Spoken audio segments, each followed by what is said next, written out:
Hey everybody, it's Matt, the White Belt Sensei, and wanted to kind of give you a sneak peek into the podcast today.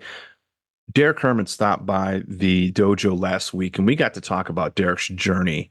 Really one from, starting off as a stationary hunter, not finding much success, frustrated, wondering what he's doing wrong, to learning about the mobile hunting concepts that we talk about in this podcast. And from 2020 until now, he has been on a tear.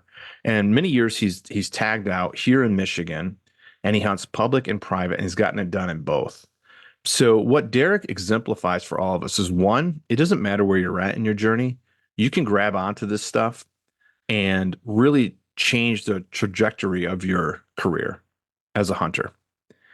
Two, he really embraces the principles of the dojo. And that's a continuous improvement mindset. Hey, I'm going to learn every time I go out. I'm going to get better. And I'm going to really apply all of myself to perfecting my craft. And it's that mindset of like, I'm just going to do whatever it takes to get it done. And you're going to hear that throughout this podcast today. You're going to really enjoy this one. Let's jump into it. Welcome to the Mobile Hunters Dojo. Take a seat on the mat and get ready to learn from today's best mobile hunting masters. I'm your host, the White Belt Sensei, Matt Lear. Be sure to follow us on Instagram at the Mobile Hunters Dojo.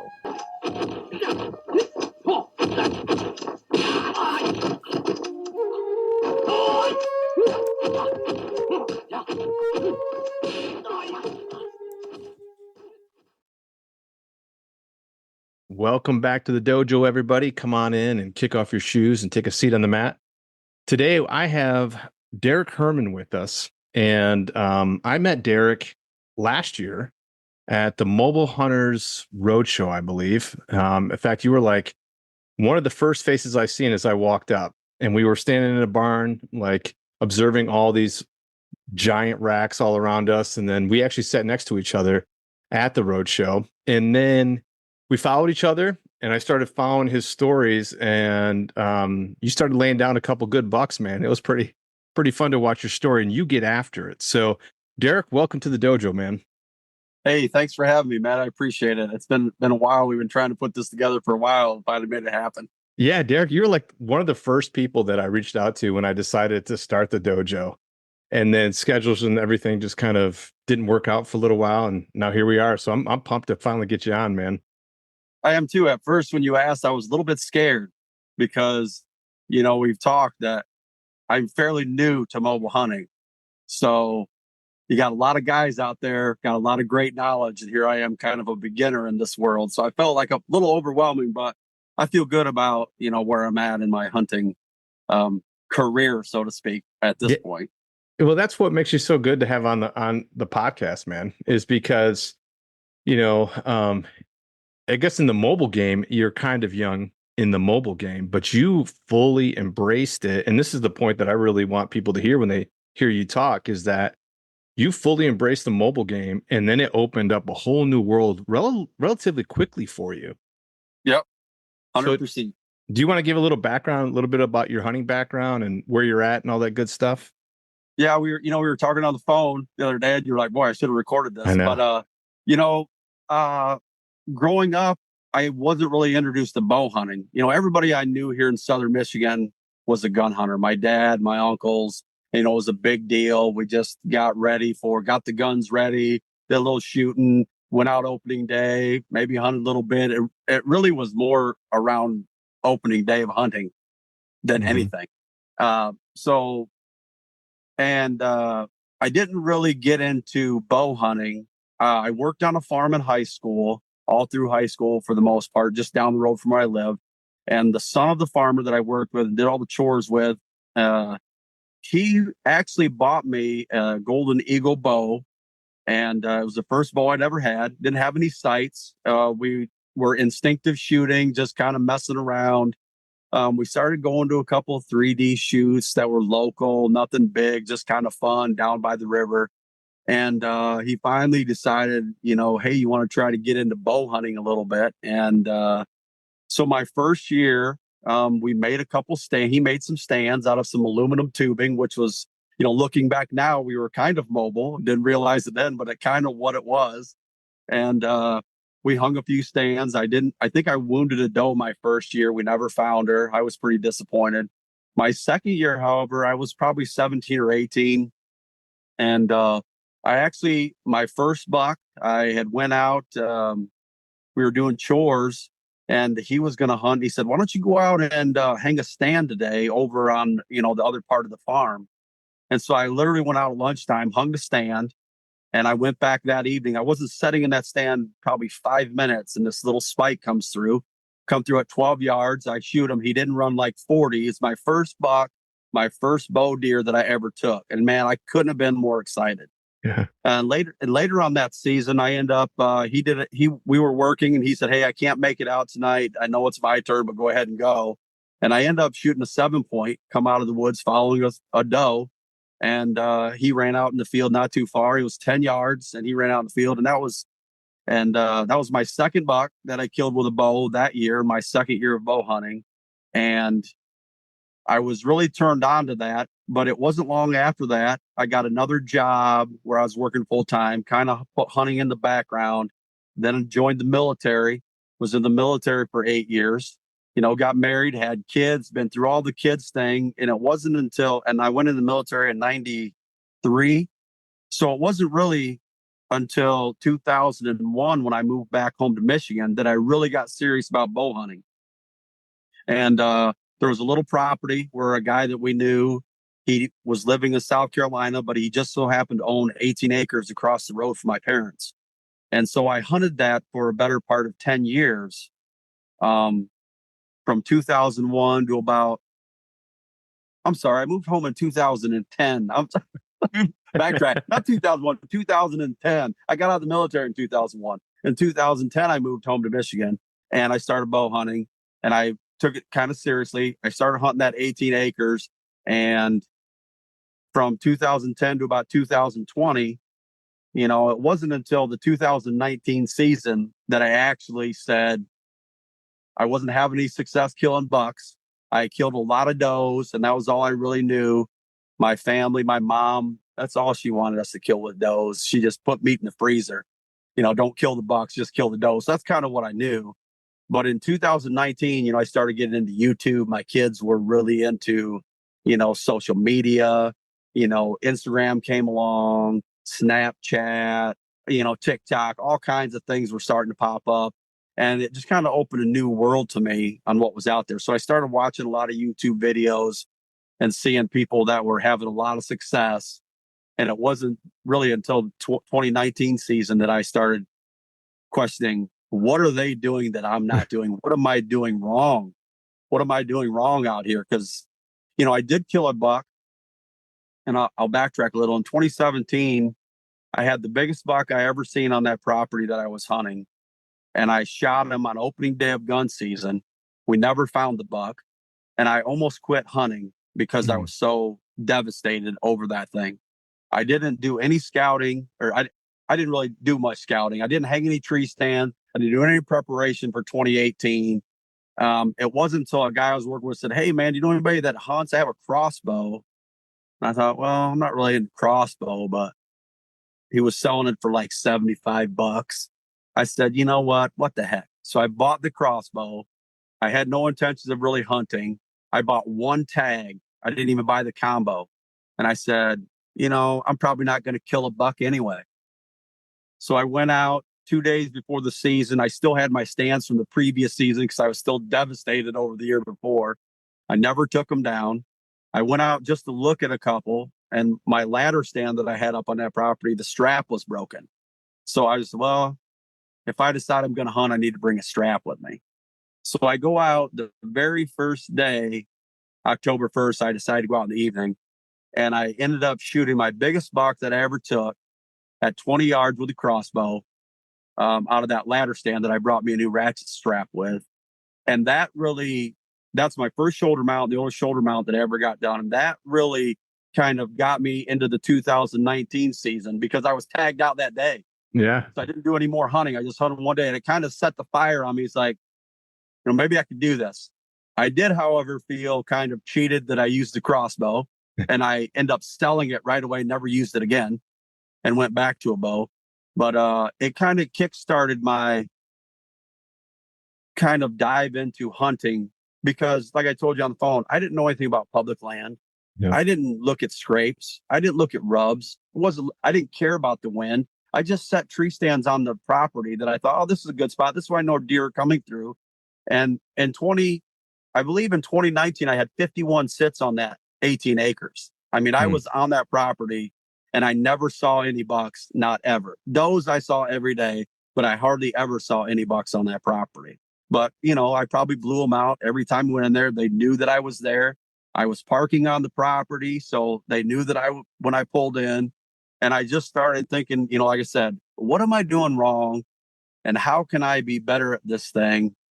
And my daughter actually turned me on to Instagram, which is where I really found mobile hunting. And the first person that I came across was Connor Wakefield. You probably know who Connor Oh, yeah. is. He's Yeah. at the rodeo. And he was going by the whitetail drifter. And I was watching Connor and I thought, he's just walking around the woods. He's looking at all this deer sign. I'm thinking, this guy is absolutely out of his mind, crazy. Like, there's no way this works. You know what I'm saying? There's no way this stuff works. And in about a week's time, he had shot a really good buck in Iowa and another one in Wisconsin. And the light bulb went off in my brain. It went off. It's like, this is it. This is what I'm missing. I'm getting bored sitting in the same tree stand every day. I'm not having any luck. I'm not having any success. It's like, I did a lot of coaching. All my kids played baseball. I coached softball, for a long time. And when you're losing or you're not doing well, you got to sit back and look at things in a different way and go, what am I doing that other people that are successful, what are they doing? And so as I looked at Connor, what he was doing, I started watching a lot of other guys. I started looking at other people that were following him. And I started, hey, there's a lot of people doing this. And then I started finding XLP and Lone Wolf Custom and a lot of different, saddles. I'd never even heard of a saddle, until 4 or 5 years ago. I had no idea those existed. So, it just kind of got the ball rolling for me. So in 2020, I actually bought my first mobile setup, an XOP set, a Vanish Evolution and the sticks. And on my second mobile sit of the year, that year I actually found public land. I went out to public land. I started doing a lot of scouting here in Southern Michigan on a few pieces, and really enjoy just being out there in the woods. It gave me a different perspective. It gave me a different challenge and a different enjoyment than what I was having just sitting on that small property. But on my second sit on October 4th, it was on a piece of urban property right at where I worked on my job. And I got permission from the landowner, to hunt that property. There were some other guys hunting it. I did one scout through in August, all the way to the west end, as far away from the building I could get to. I found a lot of deer tracks, a lot of stuff that had been eaten down, browsed down. There was a river there. There were some tracks coming in and out of the river. And I said, well, this is kind of where I want to set up. So on October 4th, I walked down in there. I walked down the road with all the traffic. I walked down into a drainage ditch. I got in the ditch. I walked all the way down to the river. I went along the bank till I found the first tracks along the river. I popped up in a tree 10 yards from those tracks at about 3:00. And just before 4, this 8-point, I thought was an 8, comes down the river, in the river. He goes past me. I'm assuming he went 50 or 60 yards past me. I'm assuming he was either scent checking or just eye checking the bank. He turns and comes right back to the set of tracks that I set up on, comes up on the bank, and I shoot him and spine him there at 10 yards and drop him. And that was my first mobile hunt kill out of a setup like that. And after that, man, I really was hooked. I really started getting into mobile hunting and how excited I was about hunting. It really refueled hunting for me, the energy behind it. What I thought was when I was a kid, and then when I came back home and started hunting again, it really rejuvenated me into where I'm at today. So, man, so much to unpack there. How old are you right All now? right, talk forever. No, it's perfect. No, keep going, man. So, how old are you? I'm 51 now. All right, 51. So I'm 47. So we're up in the same category there. Um, and this is what's so inspiring about your story is that, you're in your late 40s when this starts to kick in for you. And I think, some guys may be looking out there like, oh man, like I missed the boat, but you're not actually missing the boat. You can still learn this stuff relatively fast and get up on it and get successful. So let me ask you this question. What does scouting and season preparation look like for you from 2010 up until the change in 2019? What did it normally look like?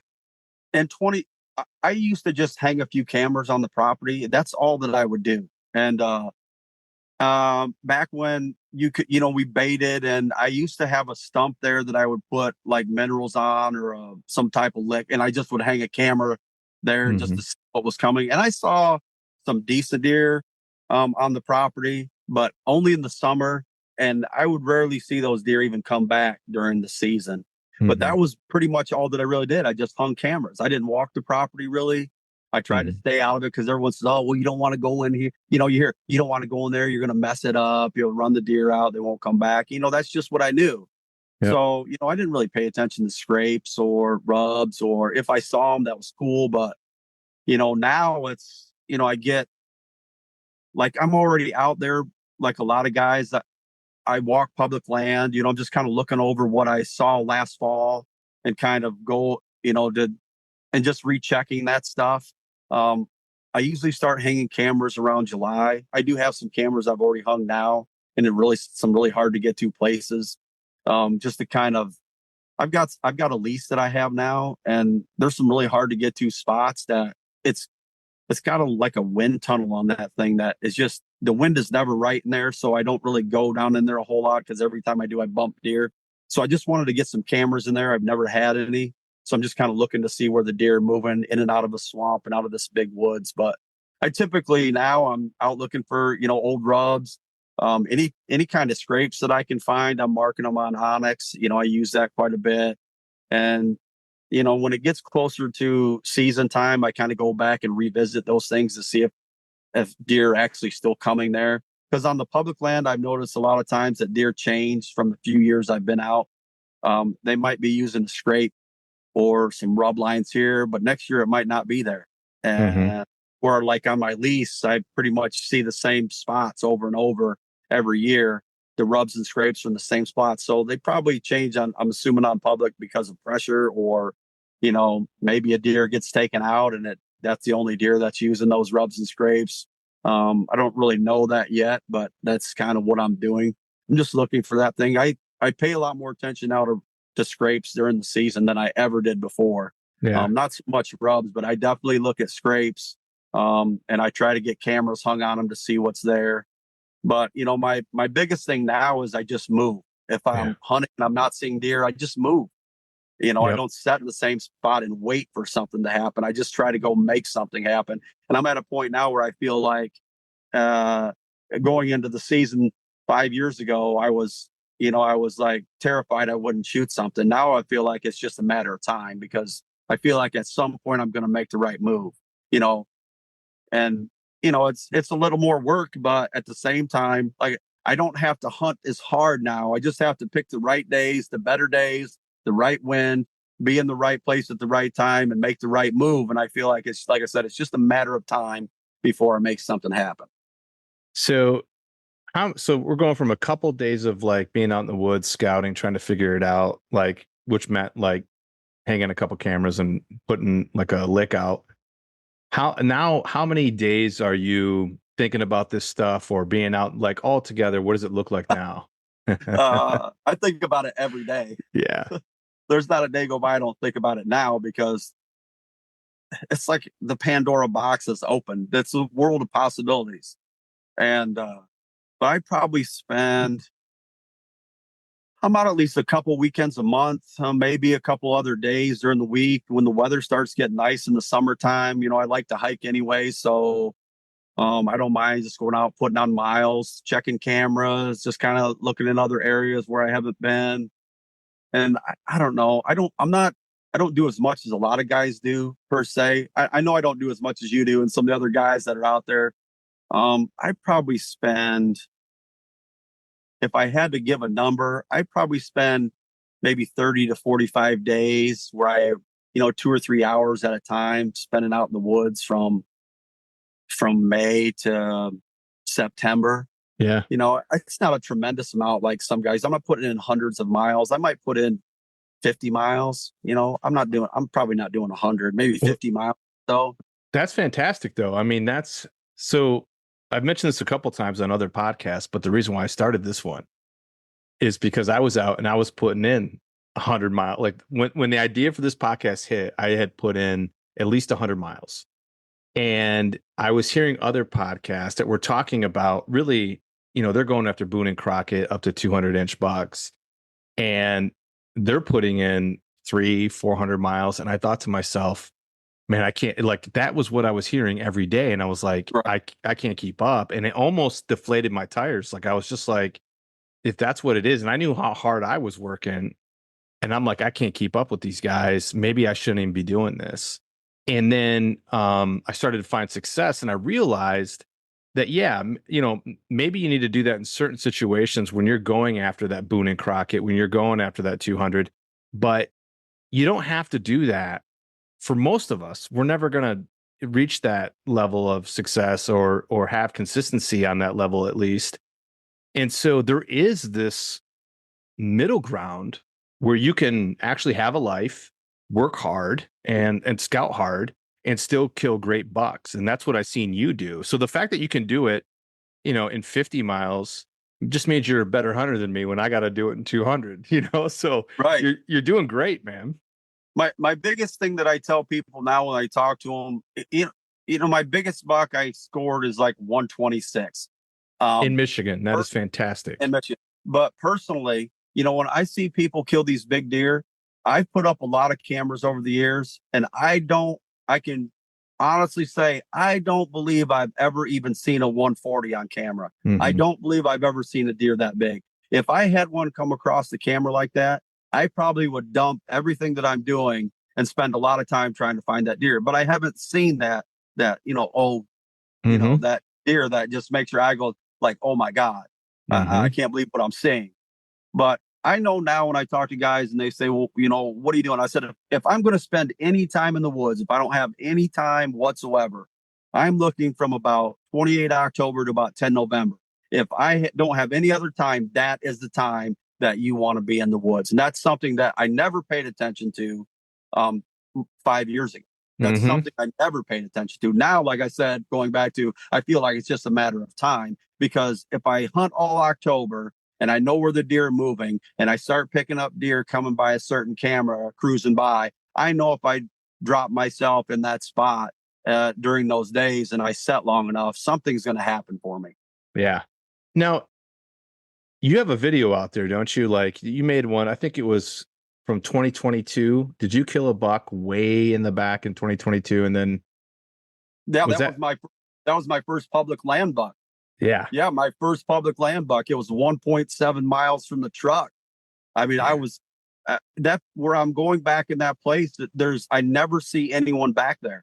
I don't see any foot traffic back there. I don't see any hunters or cameras or nobody back in that area. And I can see why, because a lot of guys, the lazy hunter, I had scouted that property up by this river, and I spent all summer scouting there.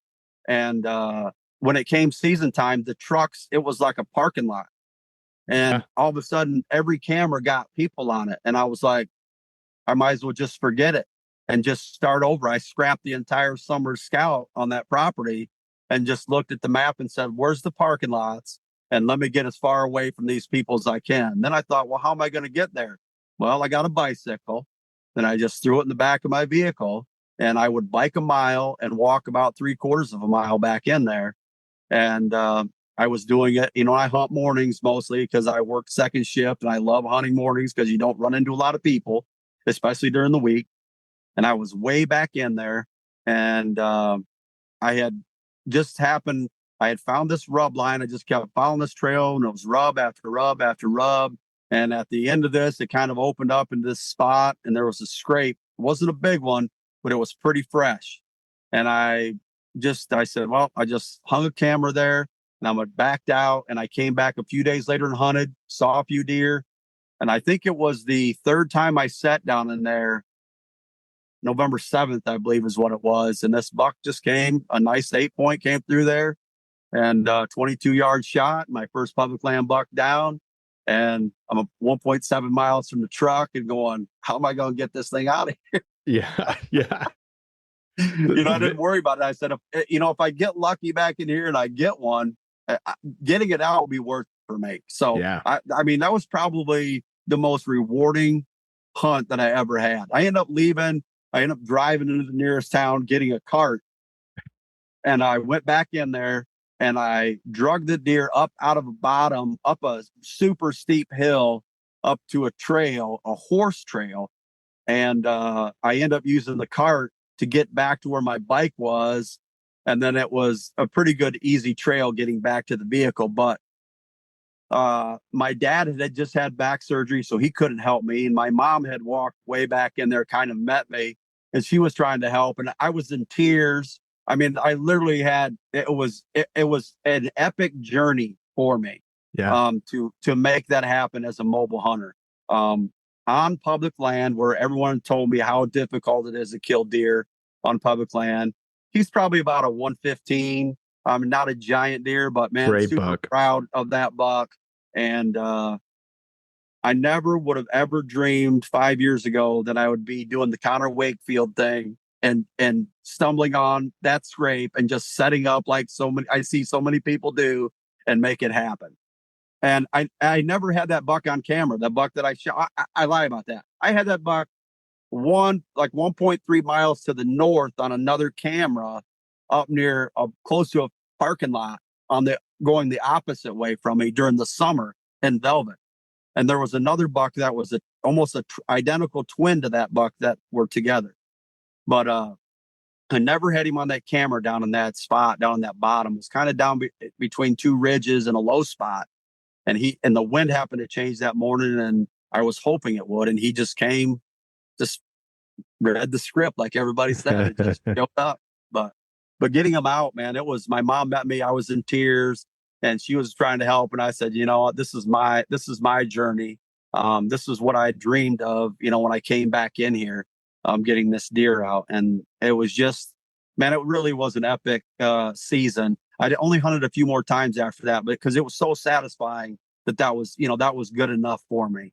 Yeah. And and this last season, I wanted to do the canoe thing, and I ended up bringing one out in a canoe, which I hunted after that, but that was enough for me too.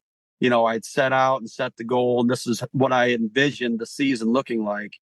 But I owe it all to just becoming a mobile hunter. And even at, like I said, at 51, I feel like as long as I'm still physically able to climb and do that, I'm going to stay with it. I'm probably going to hang a set this year on this little clover plot on the lease that I set up. But for the most part, I still hunt that property mobile. I still move. I'm looking for deer sign. I got on that buck I was chasing last year because of a couple of scrapes that I started scouting. I found, hung a camera, saw that he was coming to him. And so, that's a lot of in-season scouting I'm doing now. I find just as valuable as before, if it not more valuable, because now you're finding where the deer are right now. Mm-hmm. As I'm learning, as I'm growing as a hunter, there's just so many things just moving instead of just setting in the same tree. Because if I set in the same tree, I'm not seeing that sign. Yep. I'm just going to the stand and getting in the stand, and I'm not really looking around. But it's just been exciting for me. It really has made hunting a lot more enjoyable. I ended up going to Wisconsin 2 years ago, early season. Didn't see but one deer in 8 days. But, I learned a lot, and I really enjoyed the trip, whether I shoot something or not. And, but that, like I said, that the possibilities are endless now of what I can do. If I want to go somewhere out of state and hunt, I can do it now because I have the means to do it. Yeah. And, but yeah, I just try to stay mobile now during the season and just keep moving. If I'm not seeing deer, I'm just moving, and just trying different things. If If I get busted, I get busted. If I make a mistake, I make a mistake. But at the end of the day, now I feel, like I said, I just feel like it's going to happen. It's just a matter of time. How do you get to from the point where what you said earlier, you're like, hey, I stayed out of that property because everybody told me to stay out of it because you'll, ruin it and blow them out. And I remember hearing that. Like I was the same way for a long time. Like I didn't want to get too close to bedding. I was always pretty close to the field edge. I mean, it didn't matter what time of year it was. I just didn't want to get too close. How do you go from that to someone who's like, one, I'm going to just ride my bike all the way to the back and I'm just going to go in there. And by the way, everybody, you have to go. Is that still up on YouTube? That video that you have to go watch that video. It was, I mean, really is an inspiring video. And I enjoyed it so much. And I really encourage everybody to go find that video and we'll talk about where they can find that at the end. But, and then last year, which I do want to go into that hunt and walk through that as well. Because I see these pictures of you on like the shoreline and then like you're dragging, you're canoeing this buck out, man. I'm just like, man, this dude is living it up, man. The adventures that you've had in the last couple years have been really awesome. So how do you go from, I got to stay out of here to, man, I'm moving, I'm bumping deer, I'm making mistakes, I'm learning from those mistakes and I don't mind, but I'm aggressive and I'm going in. What, like, I know Connor was part of that, but was there anything else that helped you get to that level of confidence to be like, I'm going? Well, you listen to guys hunt and people say, well, for me, it really is, how can I hunt around my work schedule? Because I was working second shift and everyone goes, oh, well, you don't want to hunt mornings in October. You don't want to hunt mornings here or there. I don't listen to any of that. Yeah. I do what the time allows me to do. And in the mornings, I almost go into bedding areas every single morning and set up and hunt where I know deer are going to come back to.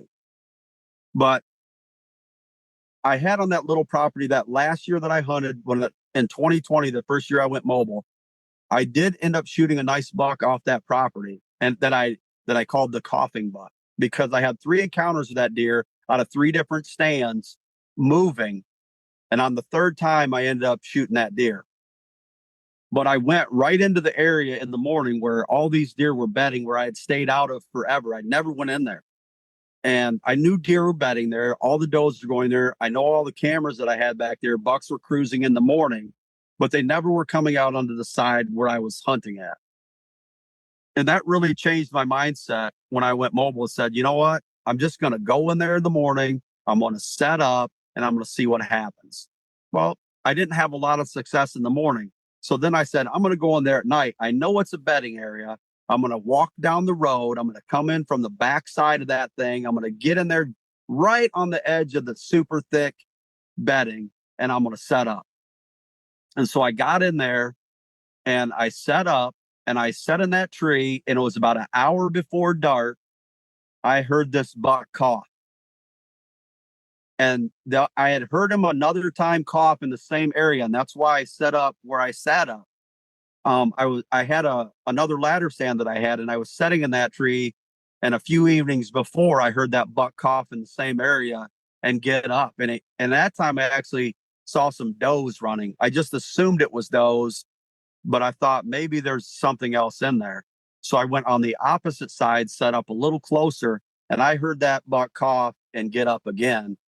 And that day, he went by me and he stayed in that thick. I never saw him. He went to the south of me. And as it got dark, I could kind of hear him in the distance. So after it got dark, I started to get down and I'd forgot my light. And so I had waited him out and it was really dark. And I sat there. And as I started to get down and I dropped my bow down, I got it caught in a limb. So as I'm trying to get it out of the limb, I'm shaking the limb. And I finally get it pulled back up and I drop it down another side. And all of a sudden, I hear this deer coming from the south of me through the brush like a bulldozer straight to the base of the tree. I mean, he comes straight to the tree. And I'm on the top stick trying to get down from the tree, standing there. And I can hear him breathing that he's that close. I can hear his antlers in the brush and I can hear him breathing. He's right below me. And he's standing there, and he must have stood there for 5 minutes. And finally, I just turned my phone on and I flashed the light down to base of the tree, and he just took off into the brush.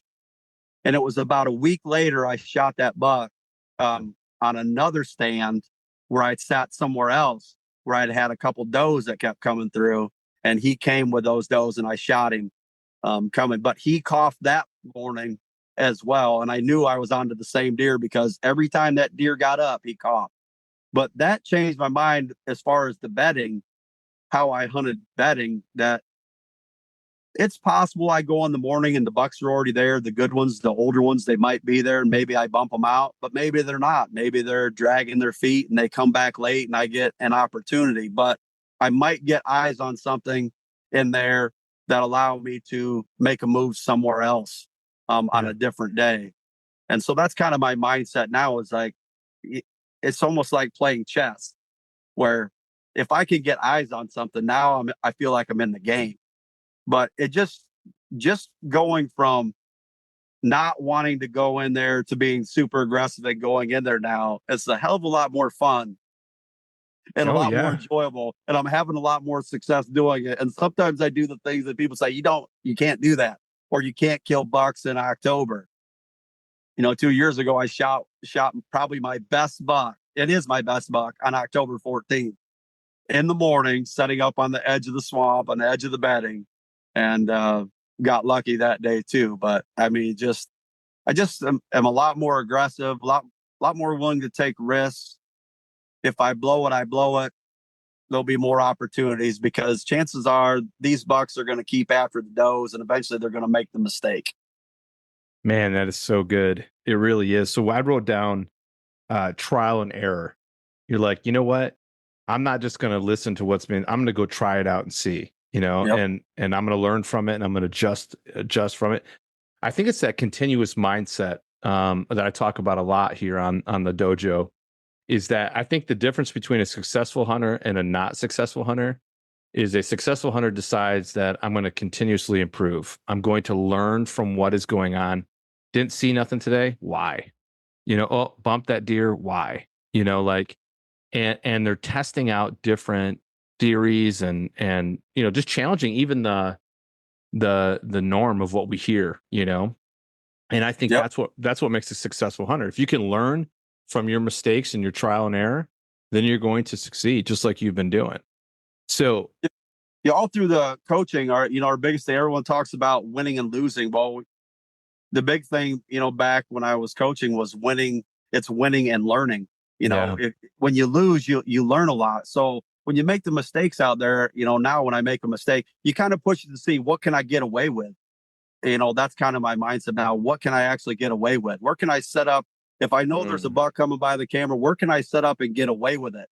Well, sometimes it works, sometimes it doesn't. Like this buck that I chased last year, I don't know if you saw the story, that I had him. I found his scrape that he was coming to. I had picked out the perfect tree. I went in there in the morning. It was dark, and my rope mod wouldn't fit the tree, Mm. and so I had to back away and find another tree about 10 yards away. Well, that buck did exactly what he'd been doing, and he came within 5 yards of that tree I want to set up with, and then made a hard turn and went into the thick cover, and I never could get a shot. But had I been in that tree, the game would have been over, because I had my bow drawn. Had he just kept coming down that trail past that tree, I would have had a clean shot at him. But I didn't know there was another trail there, and he just slipped off into the heavy cover. But that was something that, I'd watched what he was doing. I saw from the camera that he was hitting that scrape. He had came a couple mornings to that scrape, and I knew he was coming about 8 a.m. almost at the same time. And so my plan was perfect, other than I misjudged how big that tree was. Yeah, yeah. So trial and error. So now if that deer, which he did survive, if he comes back again this year and does that same thing, now I know I need to prepare for that tree. Yeah. So I need to have a rope mod that will get me in that tree, because that's the right tree. But it's the trial and error. I made that. So I didn't just back out and go home because I couldn't get in that tree. I set up at another one, and I learned, even though I didn't win that morning, I learned, what the tools that I need now to win are. Yeah. Yeah. So are you You seem like someone who enjoys the process. Oh yeah, 100%. I Yeah. scrutinize at the end of the season. I go through now. I go every year. I sit down and go. I look at all my gear and all the things I had, and what was the worst part about getting set up and taken down every time. What's the worst part? And so I went from carrying a whole giant bag of stuff to carrying almost nothing. I carry. Well, actually, I have. This is all that I take with me, other than stand and my clothes. That's Everything I amazing. need is in that little pouch. That's it. Where I used to have a big giant bag that was stuffed full that probably weighed 50 pounds, Yeah. more than the stand and the sticks. So I think about, like last year, my big thing was once I went to that pouch is that, well, when the weather gets cold, how am I carrying in my cold weather gear? So how am I going to get my jacket and my hoodie into the woods with me because I don't have a bag to stuff it in? Well, I just made it into a roll and put a strap around it, and I hooked it to my stand, and it just kind of hung off my stand. And that's a process. It was good, but it wasn't great. So that's something I want to improve this year. And I want to carry even less stuff than what I did the year before. And so that's kind of the things that I look at. I look at my gear. Did it perform right? And I always go through my stuff and double check all the nuts and bolts, make sure things are right. And I practice during the summer now. I make sure that, because you'd be surprised how rusty you are when you haven't done it for 6 months. You're fumbling around, you're clanging and banging stuff. And so now it's just like, well, I got to be good at that too. I got my process getting up and down a tree has to be really good. And so, and I try to do everything in the exact same order every single time so that it's when I get to a tree, it's second nature what I'm going to do, what I grab for first, what I'm going for, how I'm getting up a tree, how I'm setting up, the things that I put up. And I try to make it so it's as efficient as it can be in the shortest amount of time possible. And that's what I try to do. But that's part of, that process I really enjoy because I used to really suck at this stuff. We all did. I But think every now, I'm having a little bit of success. I'm killing some nice deer. I'm enjoying being out there. I'm doing some fun things with it. And it's been a lot of fun, man. Really. Um, it changed, like I said at the show, and I said it and I meant it. It changed my life in the deer woods. I don't care what you're using. Mhm. I made an investment in the Lone Wolf custom gear. I tried the XOP. I really loved that thing, but it was kind of heavy and bulky, and the way the sticks were on the stand didn't have anywhere to carry a bag. Then Lone Wolf came out with where the platform sits and the six in the Mhm. stand. Now you got a place to put your bag. I thought that's what I need. That's really what I need. And so I went with that, but and I can't afford that. I really can't afford it. But I thought about how many years went to Walmart, bought a $39 stand here or a $60 stand there, or some new sticks or some screw-in steps or the money I spent. I said, if I'm going to do this thing, I'm going to make an investment in some gear that I like. And I'm not saying that I would always stay with that, but Mhm. right now I love what I have and it's working for me. And people say, well, why don't you try a saddle? I don't know. I feel good about where I'm at with my gear that I have, and I heard you talking about that with someone the other day about, you get attached to your gear if you take something someone says something negative about yourself and you take it personal, you're attached to that gear. Yeah, You said that, right? And I that was did. you that said that. Yep. So, but I feel like, if someone wanted to say something negative about the gear that I have, if they have a real, uh, good opinion that, and it's of value, and it says, well, I don't like this about it, or I don't like that about it. And I looked at that and go, yeah, you're probably right. Or, I don't have that problem. Mhm. But if someone has something better, I'm always, like I said, I'm always looking at new gear and I'm always looking for something, but it really comes down to what works for me, and, Yeah. and what works for you or someone else may differ from what works for me. And right now, I found what really works good for me.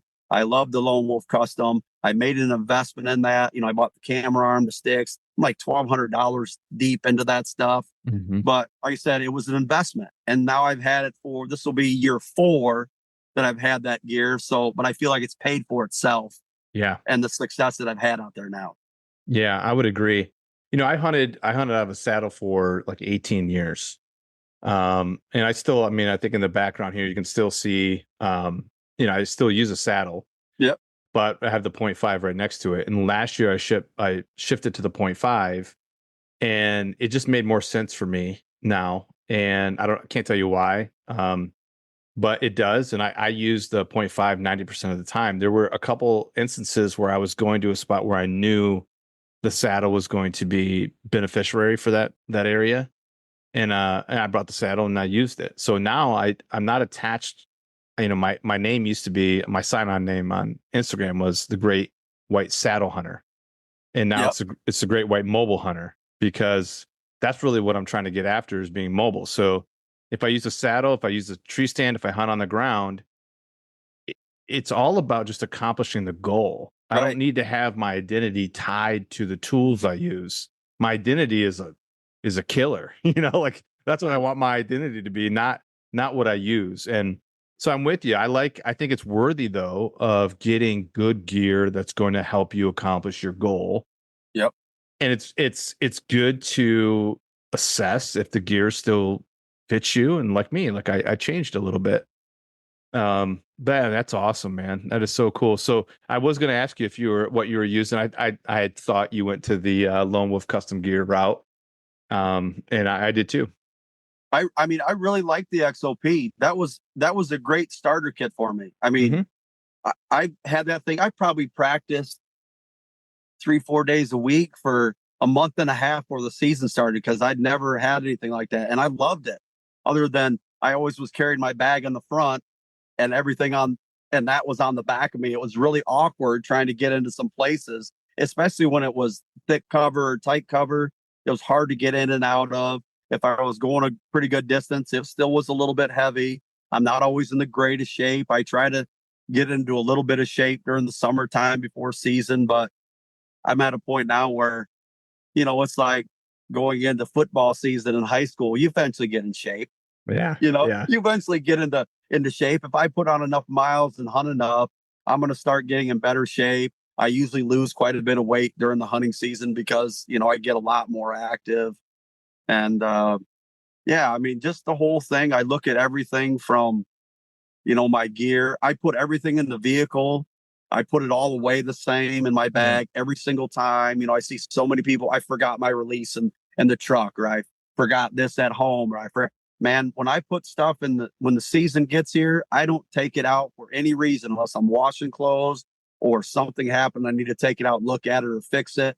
It stays in my vehicle. Everything goes back in the same pocket. I'm really kind of OCD as far as, like that stuff. So when I grab my bag and I grab my stand out of the truck, I know that everything I need is already there. I don't play around when it comes to doing that. The details are I'm all about the details when it comes to that. I think you have to be, in one sense, I think we can make hunting more complicated than what it is.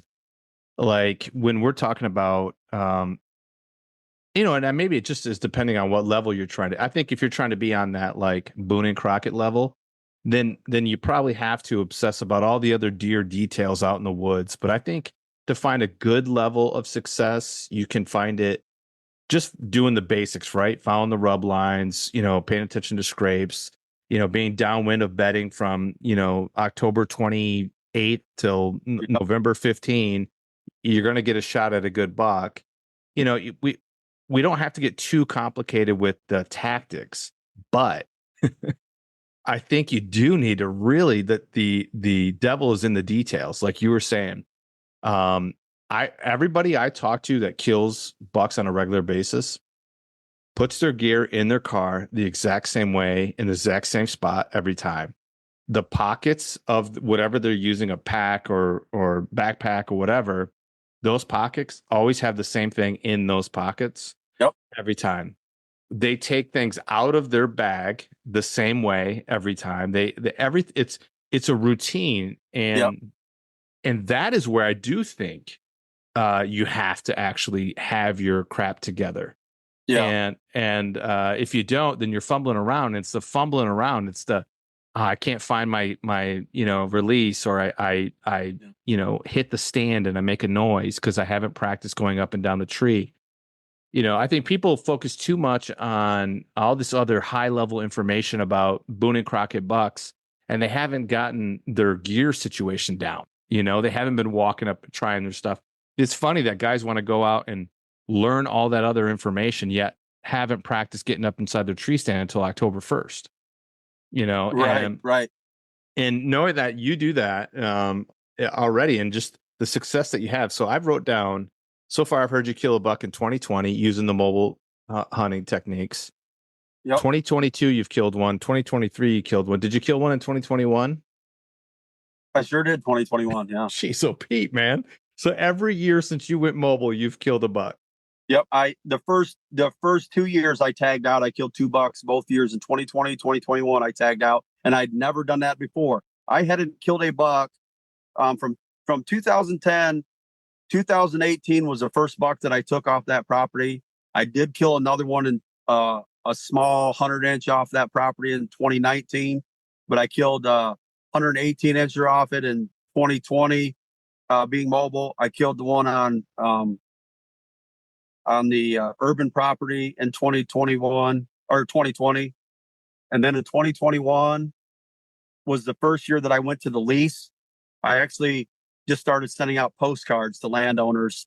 I got their address off Onyx, and I just started mailing out a ton of postcards. The gentleman that I lease from is 91 years old. He's a lifelong hunter. He just doesn't get back on his property, so he leases me the back 64 acres of his 130-acre property because he still tries to do some hunting. But and so that was the year I killed the 126-inch in 2021. In 2022, I killed my first public land buck. And it was really that year in 2021 that I decided I don't need to kill 2 bucks every single year, even though I killed 2 that year. So like in 2022, I killed the public land. 23 last year, I killed the buck on the lease, going in by canoe. That I had envisioned that. I had been back in that part of the. It's a little over a mile to get back there, but you're walking through it's a big open hardwood back on the north end of that property along the lake. And the lake edge, I'm assuming that lake used to be a lot deeper and the water used to go in that woods a lot. So the lake edge is nothing but muck, and it's just really soft. And it's super thick, hard to get through. And I thought the only way I'm ever going to be able to hunt in that north woods is to come in by canoe. And I needed to do it on some type of west wind. The straight west wind would work best. And I eventually got another landowner across the lake to let me come in on his property, so that I didn't come all the way through the lease to get there. And that guy on the other side was a hunter, but he doesn't hunt that property, so he allowed me to use his lake access. So I went across that lake and cut a trail into that edge of that woods, through all that thick swamp edge, and started hunting it. At any time that I saw west wind, I would go in there in the morning. And what I found is deer weren't even coming back in there until 10 or 11 o'clock in the morning. That section of woods is like 2,100 acres. There's no houses or no roads that go through it. So I have no doubt there's a deer in there that I probably never see, probably never has to come out of there. There's enough oaks and vegetation in there that those deer could stay in there. The buck that I chase, I'm finding now, is living in that woods, is coming out of that part of the woods. But I end up getting across there in the canoe. Had a lot of good close encounters back in there. Had a really nice buck I had 2 encounters on the 28th of October. One on the canoe. So I went over there on the canoe, and then hunted all that morning until about noon. Then I sat on the edge of the lake, ate a little snack, and then I canoed over to the landowner's dock, and then went in on that part of the property from a different way. And so I spent majority of my season last year canoeing across that lake, paddling, and that was the vision, is to carry one out in the canoe. And then it was November 13th. I was starting to wonder if I was going to make it happen, getting down to the wire for gun season. But on November 13th, I finally made it happen. He ended up going about 200 yards from, I'd hoped he had gone down closer to the lake, but ended up being a pretty good drag, about a 300-yard drag back to the lake, and then getting him in the canoe. And then the landowner, I took those pictures, and he wanted the pictures. He's like, "Can I get a copy of those pictures?" So I made some pictures for him that are hanging on his wall now. And he proceeded to tell me that in all of his years of his dad owning the property and him owning the property, he'd never killed a deer out of that woods back in there. And so he was pretty excited for me that I actually took a really nice buck out of that woods, that he'd never done that before. And his family's owned that his entire life. Wow, man, what a feeling that has to be. You know, you've mentioned the word vision a couple times. Like that was the vision Yep. of me. So I do believe in this, and not in some kind of goofy, like mystical kind of way, but I truly believe in manifesting your own destiny Yeah. and like picturing success. Like I heard something that said your brain cannot make you or will cannot have you be a liar. It can't make you a liar. Like your brain has a survival mechanism in it. So this is why it's not mystical. So if you tell yourself, man, I'm a loser. Like I'm just, Yeah. I'm always going to be a loser. And then your brain's going to be like, okay, let me help make that a reality because I can't live with, something not being real. And so you do these subconscious things, then you're going to make yourself a loser. And so when you picture things like this, when you're like, hey, like, and you make it real in your mind, I'm going to, have a deer in this canoe and get it out of there. And you picture it in your mind over and over again to where you really believe it, your brain subconsciously starts making things happen, you know? And I've been I've applied that in my own life. I wish I would apply it more because I mean full vulnerability. Sometimes I apply the negative side of things in my life. Like I start thinking negative thoughts, and sure enough, my brain makes it a reality. But the other side, where I've really believed in these things that might seem so far away of where I'm at currently, then they actually happen. Hearing you do that with the canoe, man, I get so excited about that. I get so excited and I'm pressing on it because I want other people to experience that, you know? Is that part of your coaching like background that you kind of applied I that to your think you hunting? have to. Yeah. I think I see a lot, even in my job, the way that I hunt and a lot of things that I do, like I said, I always look at, if it's winning and learning. Um, and when I coach a lot of times, I can look at other coaches and I can see where people are deficient based on where the teams are performing poorly. And so when I look at, my hunting, I look at it the same way. Well, if I can't kill any good deer, why is it that I'm not doing it? I'm seeing them. I'm seeing them on camera. I know they're here. Why can't I win? And that was kind of with the vision of the canoe, is that once I put up cameras and I knew the deer were there, then it really became a matter of, how am I going to put this into play? How am I going to make it happen? Well, I knew I had to cut a trail to get in there. And then next I had to find somebody who would allow me to use their property to get across there. But the whole time I knew it was just, I'm going to find somebody. The worst case scenario, I'd have to come off the land and walk through the lease to that dock and then go across. That would be worst case scenario. But I said, I've got to try to find someone who let me do it. And then once I found it, I knew then I was going to make it happen. It was like I know if I can get in there on a west wind and I can get across that lake, I don't have any issues with that. And I did it several times during the summer, dry runs, just to make sure that I was good. I end up having a tree fall across my trail that I cut, and I end up not cutting it. And so I had I had to scale across it wasn't even a big tree, but it was like a small limby dead tree. So it was kind of like an obstacle that I had to get over every morning. But once I did it a couple of times, I had it like, I knew exactly how I needed to get over that tree, how to get in there quiet. But yeah, that was my vision for last season. Once I got permission to get across the lake, it was, I'm going to get a buck out of here in this freaking canoe. come hell or high water, I'm going to do it and I'm not going to fail. That was my mentality to do it. I had the gear to get me there. It was a journey. It was going to be a great trip. I loved getting over there, across into that thing.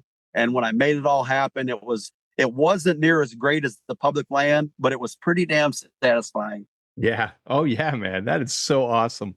I Because at the end. once I got him in the canoe, man, I felt really good. Oh yeah, yeah. It feels so good. And like what for me, what feels good when that something like that gets accomplished, it's not just the kill though. It's it's the fact that you put a period on the end of your goal, you know? It's a journey. I mean, It's that's the journey. It yeah. really is.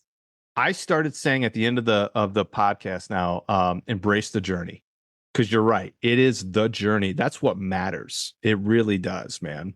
A lot of people get focused on inches, and I was there too.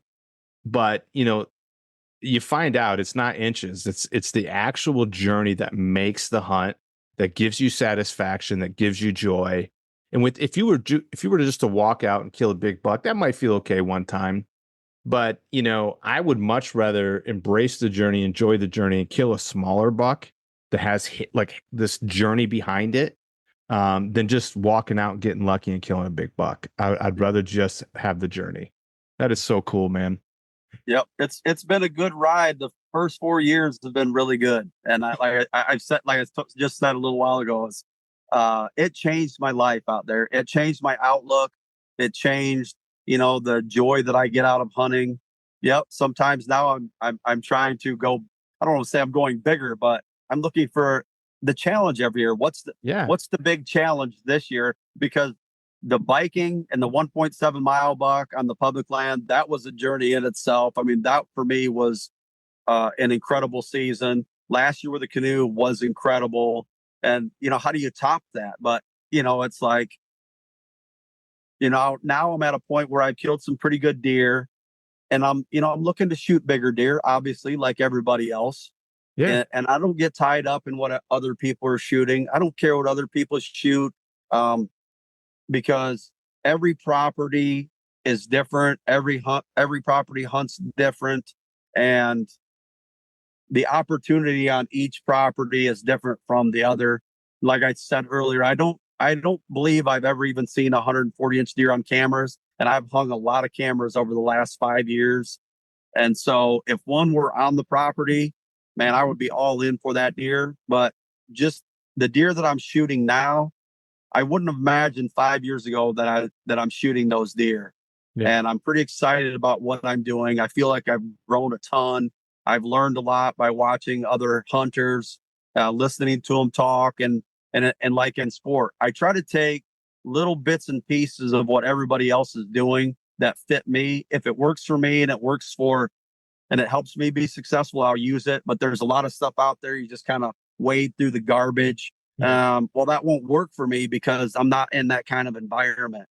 Yeah. I don't own 500 acres that I can hunt, and I can, that's not me. I'm like every other guy. I don't have a lot of time to invest because I work full time. And I get a week or two off. Sometimes I take it during the season. Sometimes I don't. So a lot of years I'm just hunting. Like last year, I had to work that day. I called in because, I'm not screwing this day up because of Yeah. work. I'm taking my day. So I feel like I'm the average guy, and my success has come because I invested in the right gear for me. Um, I do have a vision going into the season. I don't really set giant goals, but I do set little goals and say, hey, this is what I want to try to accomplish this year.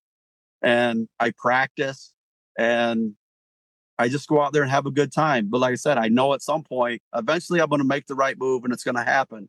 And so that's kind of my whole system that I use. I go out there, I set up some cameras, I do a bunch of scouting, and not near as much as everybody else. And I kind of wait till that September sign and October sign to really kind of make moves. And based off what I'm seeing for deer, and then I move. But it really has been great the last 4 years. Dude, It's been a lot of fun. A lot of that, fun. that is so awesome, and what I want people to hear who haven't reached your level of success yet is it's really just doing whatever it takes to get it done, right? Like, so I mean, I'm just trying to remember all the stuff that I heard you do. So I mean, you're sending out postcards to landowners. You're finding another location and going, hey, I need another entry point. I'm going to go knock on some doors and try to get that entry point. Now you have to cut a path to get to where you're going, and you're going to get a canoe because that's where you have to go. It's doing whatever it takes to get the job done, and not sitting back and going, oh, I wish I could, Right. it'd be nice to hunt over there, but I don't have access to get over there. So I guess I'm not getting over there. Well, yeah, I guess you're not killing the buck either, And I used to say that 1,000 times when I hunted that little property. Like when I sat in the same tree stand every day. Well, if I was over there, I'd probably be in a better spot. Or if I was over there, then you think, well, it's so much time to tear this tree stand down and then go reset it back up. Mm-hmm. Now I don't think like that. Now if I Mm-hmm. see it over there, I just move. Yeah. Because I take my gear up and I go up one trip. And when I come down, it all comes with me, whether I sit in that same tree tomorrow or not, or in another spot. I have my gear to go and I can move whenever I want to move. And that's just, man, it's just really changed my life out there. Just, I can't even stress that enough. Mm. Just going mobile just changed my life. Yeah. Yeah. I love it, man. It's so good. What would you say, like, what are maybe like one or two things that you can give to somebody who just hasn't made that jump yet to go mobile? Like, where's a good starting point for them? Well, I mean, budget is a lot for a lot of guys. I Mm-hmm. mean, not everybody has that money. So like I said, I could afford the XOP and it was good. It was really good for me. But then I made an investment. I literally went and got a couple credit cards and bought the gear that I needed Mm-hmm. and paid it off over time. And that's something that I did, but I don't know if saddle hunting is cheaper. I mean, that gear is pretty expensive too. That's the one thing that I guess is where if someone was going to start in mobile hunting is what do you really want to do? Do you enjoy sitting in the tree stand or do you want to try saddle hunting? I can't give up the tree stand because I like it. I Yeah. mean, I like setting in the tree stand because a lot of times I set, because I'm not young. I set is when I get in the tree stand, I set and I'll set a lot of times at night. If I set at night, I'll set until like an hour before dark before I ever stand up. And then Mm-hmm. then I stand up till it's dark. But in the morning, I'll set until when it starts getting daylight out. If I'm in the tree an hour early, I'll stand up as soon as it's shooting light. I stand up and I stand as long as I can. If I'm not seeing any deer, I might sit down, but I usually try to stand up as long as I can. So it really comes down to what you want to do. If you think you want to be cool and get a saddle, yeah, get a saddle if that works for you and you can make it work. There's a lot of pretty, I think, inexpensive stuff you can get for a saddle out there. I think they have some low end stuff that you can get into that Mm-hmm. game pretty cheaply. You don't have to go out and buy Lone Wolf custom gear I mean, there's a lot of people selling the old Lone Wolf stands that I see, and some of the other stands are pretty cheap, even on Marketplace or some places you can get some old stuff for pretty cheap if you want to go that route. Um, you don't have to buy it brand new. I mean, you could No. get something for fairly cheap that's used, that's in good shape, and get you through a couple seasons to get you to at least learn.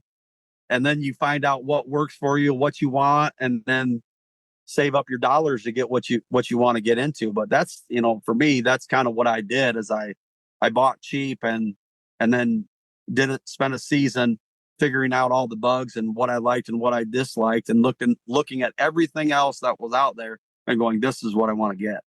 Yeah. Yeah. Not So because new cool thing that's out there, but this actually will work for me. I like it. I'm so glad you said that too. Stay away from that trap if you're brand new into it. Don't just, get into the gear. I love what you did. You actually emptied out most of your stuff and you just carried this little pack. But like the gear's nice. It does help. It isn't going to actually kill the buck for you. Right. You can be moved like, I feel bad saying this because behind me I've got some of the lightest gear that you can buy. But I mean, I used to carry a 40-pound. I mean, I don't know how much it weighed, but it felt like it was 40-pound climber, Like Mm-hmm. I remember a few years ago, I was curious. Like I needed a tree stand in one of the spots I was going to go. The saddle just wasn't going to work. So I bought like this aluminum. it was like it wasn't supposed to be a mobile stand. It was supposed to be like you just set it and leave it there for the year. But I used it like a mobile tree stand, and I just got a different strap and I strapped, I carry it out, strap it up, and I think that thing weighed like 8 or 9, maybe 10 pounds. You don't have like light isn't the requirement. Like you can Right. carry if you have to buy a cheap heavy stand to get out there and get mobile, then buy the cheap heavy stand, but get out and get mobile. And I love what, again, like what you did was like, hey man, I'm gonna make by any means necessary, I'm gonna do what I have to do. And it's like, all right, I'm gonna go get these credit cards and buy it and pay it off. Yeah. There's a lot of ways to do it. Don't make excuses, find ways to do it. That's essentially Right. what I'm hearing. Well, once I saw what Connor was doing, and once I got it in my mind, there was no going back because I saw the vision that he had, and then I saw the vision other hunters had, and it got stuck in my mind. It goes back to the vision. I saw what the possibilities could be for me in the deer woods versus what I'm doing right now, where I'm sitting every day bored out of my skull. I'm not having much success other than shooting a bunch of does every year. And and that was fun and that was great. And I enjoy, having venison in the freezer. But it came to a point where I got a little older. My kids were done playing sports, and I needed that new challenge as an older guy to get me from 50 to 100. Yeah. I need something in my life that was going to be that challenge because, I'm military. I always played sports. I was huge into wrestling. I love baseball. I coached baseball and softball. I did military thing. I love those kind of challenges. And this was something when I saw the mobile hunting and what he was doing, and I realized he wasn't as crazy as I thought he was. And this actually might work for me. Then the vision started coming in saying, this is what I see that I can do. Then I learned there's public land, and now it opens up a whole other possibility, a whole new world of possibility for me out there. That not only I can hunt the property that I have for a lease, I can go hunt other properties and other public land. I can even go to other states and do things. And that's just kind of where and now I'm just every year, it's like, I'm just ready for the season to get here because what's the next adventure? And, I'd love to travel out of state. I know you do it a lot, and I'd love to travel out of state and do it.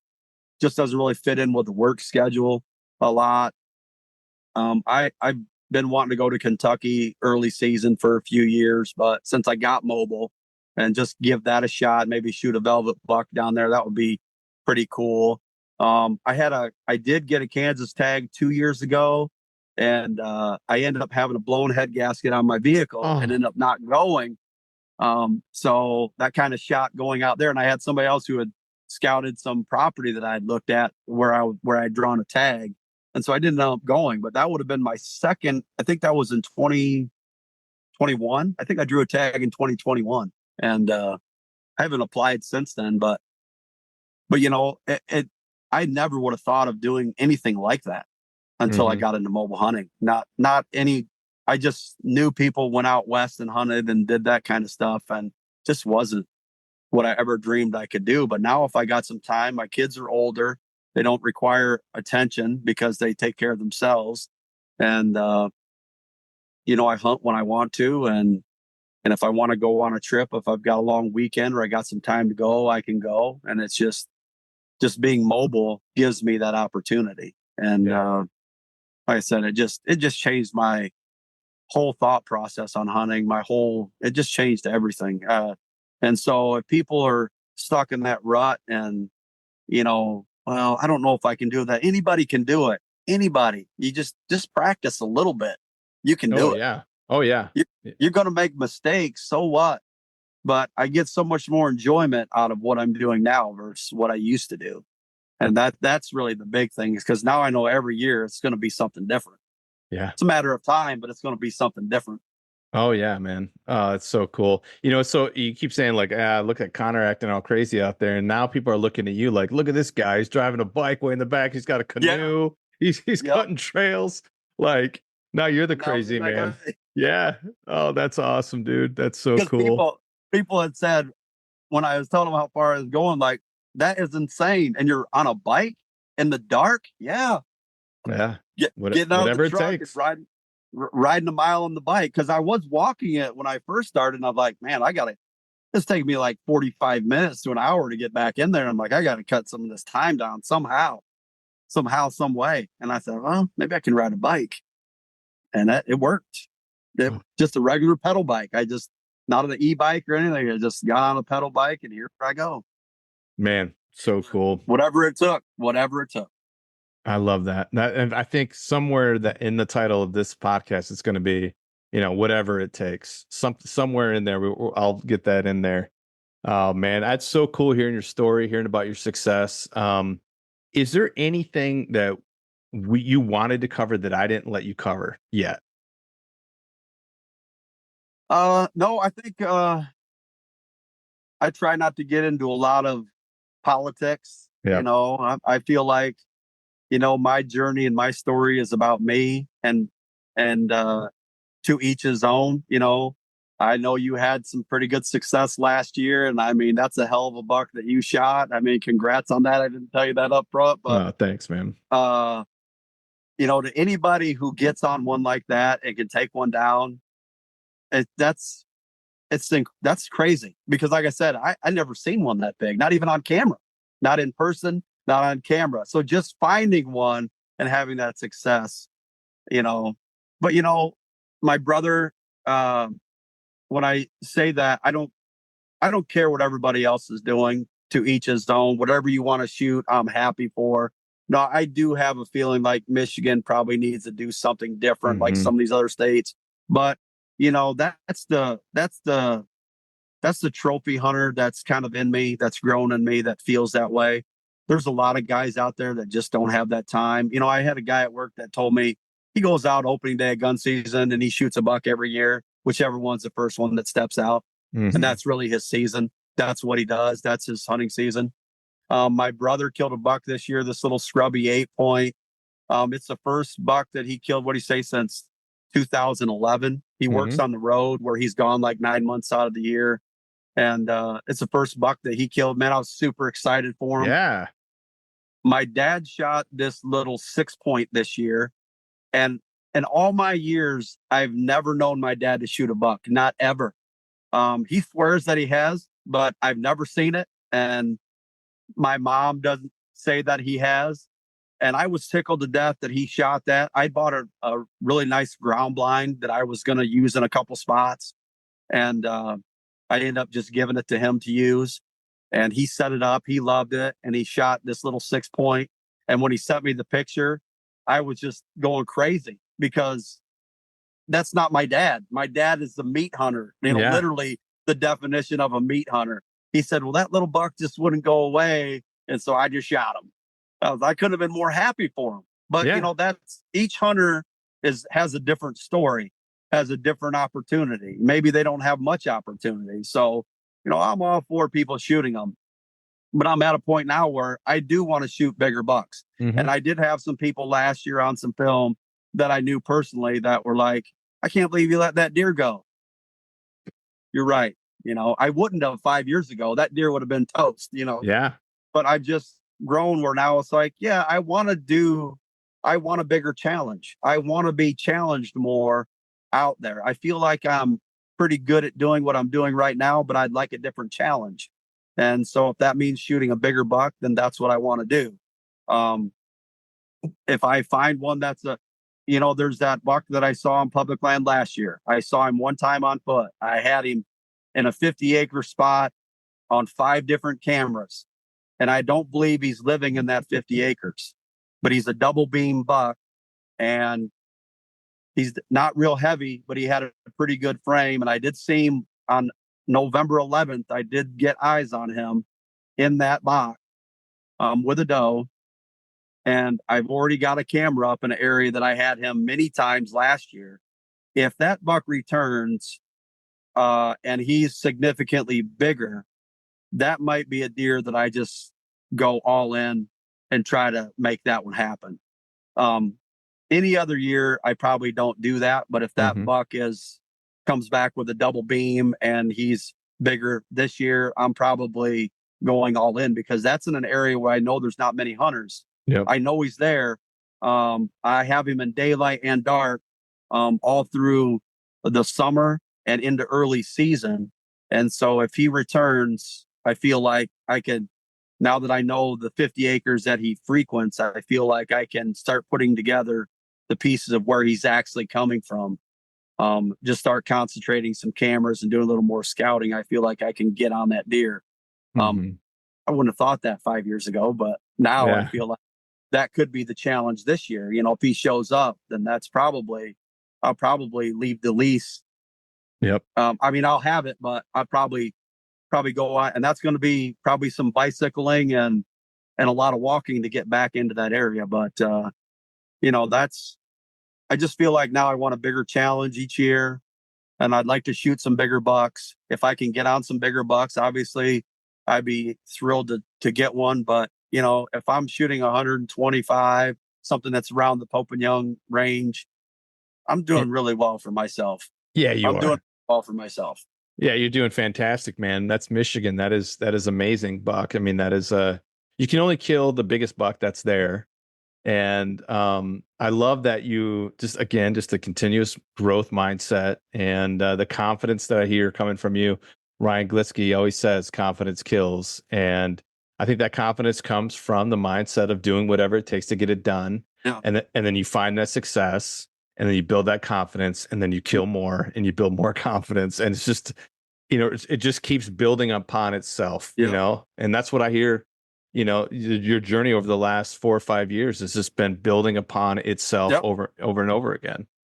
Yeah, so awesome, man. I can't wait to follow your season this year. Not to put any pressure on you, but but I'll I keep. don't even feel that.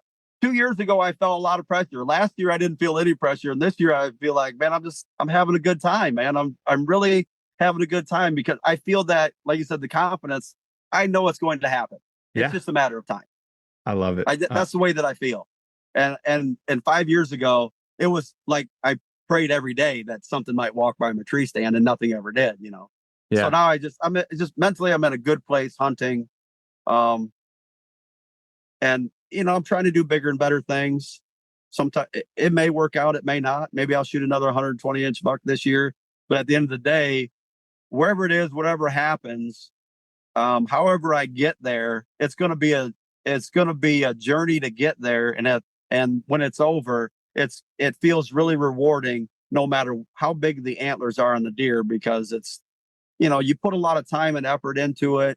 And at the end of the day, when I come home with what are trophies to me, might not be to some, uh, it's really rewarding yeah. to look back, like I said, at the journey that where I came from 5 years ago till now, and the success that I've had, and to build on that every year. It really feels good. I feel accomplished every year coming out of the woods with something to bring home, and that's been really um, it's been a lot of fun. It's just really been fun, really rewarding. It's a lot more work, but it's a bigger challenge. And I love the challenge. Like I said, as I've gotten older, I need that in my life. And I think every man needs it, because you get to a point where you're going through that crisis in your mind. Mine's probably in my mid 40s, before I got to 50, where you're like going, what's my life and what am I doing and where am I going to go from here? And my kids are all grown up, and what am I going to do with myself for the next 50 years? And, this has been something that, I grew up around, but, it wasn't really something that people just said, oh, you got to be a hunter. I don't hunt with other people. I'm solo 100% of the time. And I enjoy that part of it too, because that's part of my journey too, is that, I get in there myself, and whatever I take, I get it out myself. And that's part of it. And so, at the end of the day, the reward is there for whatever it took to get there. That's my reward, and I feel great about it. Man, I And I love don't it. let people pressure me. It's like, oh, that deer just I did have somebody early on. Um, Me and another fellow were talking about, and we commented on somebody's deer, and somebody made a snide comment about, well, it's just because you can't afford to shoot a 180-inch deer. Well, okay, that's your opinion, and I appreciate that. But That, I've had that. Those comments are why people kind of give up the hunting or get discouraged. But I'm telling you, do what you want to do. And at the end of the day, if that deer makes you feel great about that accomplishment or what you did, I'm all for you. And I'm happy for people that have success out there, because I know some people out there aren't shooting anything every year, and they're not looking to shoot a 200-inch deer. They're looking to shoot anything, and they're not having any Yeah. success. Yeah. Yeah. So true, man. And success is out there if you just put in the work and you learn Yep. and go after it, man. I love it. Where can people find you? Because I'm sure, there's going to be some people who might want to reach out and ask some questions. Well, everything is Derek Herman. I mean, I'm just Derek Herman. Yep. There's no spirit animals or anything crazy like that, or I'm not the mobile hunter. I'm just Derek, man. Yeah. That's it. Derek Herman. My YouTube is on my link is on my Instagram. That's pretty much where I'm at. Instagram, YouTube. I don't do Facebook. I just don't like all the drama with that stuff. And Yeah. Instagram is just a nice place to be able to, follow guys like yourself and everybody else in the hunting world. And, I just met a lot of really good people that share. It's really about sharing your story and how you get things done, and not necessarily saying, well, this is how you got to do it. Yep. It's more about sharing, and you take bits and pieces of what people say and you learn from what they're doing and apply it to where you're at and how it works in your world. And I think that's the biggest thing.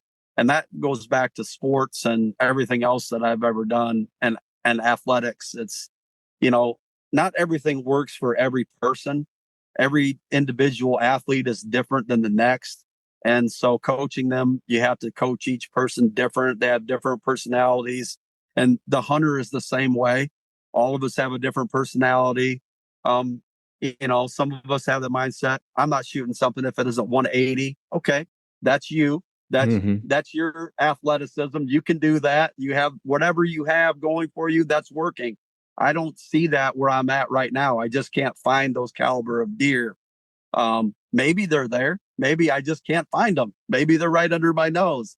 But I've hung enough cameras and looked at enough sign now to go, I don't believe that he's here. Yep. If he was, I would know. But to each his own. Figure out what works for you. Talk to other hunters about what they're doing. Take the pieces that work for you, and don't listen to all the hype about this and that. Just find what works for you. And that's what I've really done for me. I just find what works for me. And now I'm just trying to build on that each year and grow and just keep challenging myself to do better. Man, amen, brother. Amen. Well, man, I can't thank you enough for coming out to the dojo, man. This is going to be a powerful podcast for people. I really appreciate it. And thanks everybody else for coming out and taking a seat on the mat. We'll be back next Thursday with another whitetail master. Until then, embrace the journey. Thanks. Well, that is a wrap here on the Mobile Hunters Dojo. We're going to drop a new podcast every Thursday at 5 a.m. Do us a favor. Go give us a follow over at Instagram at the Mobile Hunters Dojo. Also, if you could leave us a 5-star review at Spotify or Apple Podcasts, it helps us out a lot. Thanks a lot. We look forward to seeing you again back here at the Mobile Hunters Dojo.